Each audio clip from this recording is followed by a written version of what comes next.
Bonjour à tous, c'est Jean-Luc Roux sur sa chaîne YouTube. Aujourd'hui, nous allons parler de spatial avec 100 ballons à produire en 4 ans, le défi d'Emeria à Toulouse. Au bord de la faillite, il y a encore 2 ans, quand Emeria a pris le contrôle de CNIM Airspace, le site historique toulousain de confection de ballons connaît depuis un nouvel élan. Rebaptisé Emeria Airship, l'entité a décroché une commande XXL de près de 100 ballons stratosphériques à livrer au CNES d'ici fin 2027, mais aussi des contrats pour la DGA et le projet de dirigeable de la start-up Flight Wars. Plus de 2,5 millions d'euros ont été investis dans l'usine pour s'adapter à ce rebond d'activité. Alors, Emeria, donc Airship, connaît un regain d'activité depuis 2 ans. C'est un savoir-faire industriel atypique en France qui a bien failli disparaître depuis 1971 à Egelsheims, au sud de Toulouse.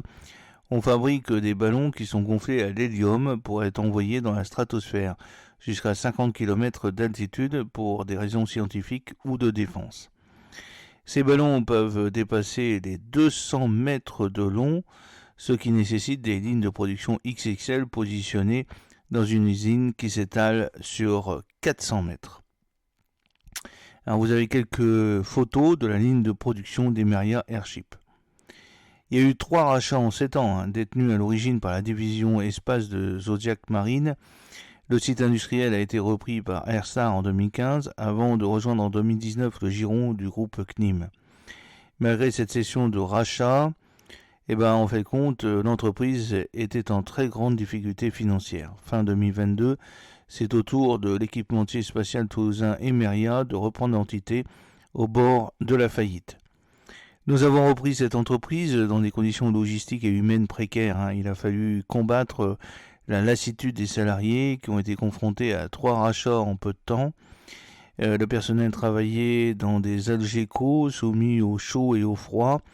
En raison d'un problème de toiture, il faut parfois passer entre les gouttes dans l'usine.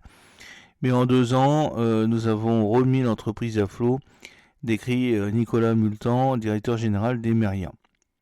Rebaptisé Emeria Airship, l'entité a tout juste retrouvé l'équilibre financier et un chiffre d'affaires de 9 millions d'euros. Plus de 2,5 millions d'euros ont été investis dans l'usine entre l'achat de machines plus modernes, l'aménagement de nouveaux bureaux, la réfection des sols des salles blanches et la réfection de la toiture à venir. Alors vous avez quelques petites photos des nouveaux locaux d'Emeria Airship. Il s'agit d'une production en série, de grands travaux nécessaires pour répondre au nouvel élan d'activité du site industriel. Depuis son changement de main, Emeria Airship a décroché un afflux de commandes, à commencer par la fourniture des cellules de gaz hélium pour les premiers dirigeables de Flight Wales. La start-up porte un projet de dirigeable géant 200 mètres de long sur 50 mètres de diamètre, doté d'une soute longue de 96 mètres, capable de transporter 60 tonnes dans des zones difficiles d'accès, montagnes, forêts denses, archipels. Pour le premier exemplaire, l'usine va devoir fabriquer 14 cellules de gaz faisant chacune 50 mètres de diamètre. Emeria Airship doit surtout relever un enjeu de taille, livrer au CNES près de 100 ballons d'ici fin 2027. L'agence spatiale française lui a confié l'an dernier la confection des enveloppes de 50 ballons stratosphériques ouverts, utilisés par la communauté scientifique pour des missions d'astronomie et d'astrophysique, et pensés pour se maintenir de quelques heures à quelques jours à une altitude maximale de 45 km. L'entreprise produira également près de 40 ballons stratosphériques pressurisés. Ces derniers peuvent rester plusieurs mois jusqu'à 20 km d'altitude, notamment pour des études environnementales ou de la météorologie. Emeria va devoir faire vite car elle doit livrer une trentaine de ces ballons pressurisés d'ici septembre 2025. Pour la prochaine étape de campagne des lâchers de ballons du CNES, dans le cadre du programme Staréol 2, dédié à l'étude des phénomènes atmosphériques au niveau de l'équateur terrestre. C'est un changement de paradigme pour l'entreprise qui avait, avant le rachat, un rythme de production assez tranquille, relève Nicolas Multan. L'entreprise travaille avec le CNES sur le ballon manœuvrant le Baltman. Objectif, doter la France d'un ballon stratosphérique capable de survoler une même zone géographique donnée sur une période voulue, plutôt que d'être dépendant des vents pour se déplacer. C'est avec ce type de ballon que la Chine a survolé les États-Unis l'an dernier. Imeria Airship a aussi engrangé quelques contrats auprès de la Direction générale de l'armement. L'entreprise travaille avec le CNES sur le ballon manœuvrant Baltman. Vous avez une petite photo de Nicolas Multan, directeur général d'Emeria. Au-delà des ballons stratosphériques, la société tente une incursion dans les ballons captifs. Ces aérostats reliés au sol par un câble et positionnés à quelques centaines de mètres de hauteur pour des missions de sécurisation lors de grands événements et de surveillance militaire.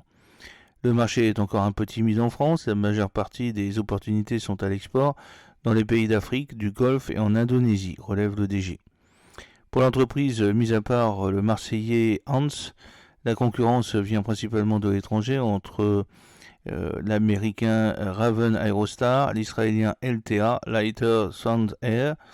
Avec l'entrée dans le giron d'Emeria, le site industriel fabrique désormais non seulement l'enveloppe des ballons, mais également les systèmes électroniques associés, ordinateurs de bord, batteries, charges utiles, en puisant dans les compétences avioniques de l'équipementier.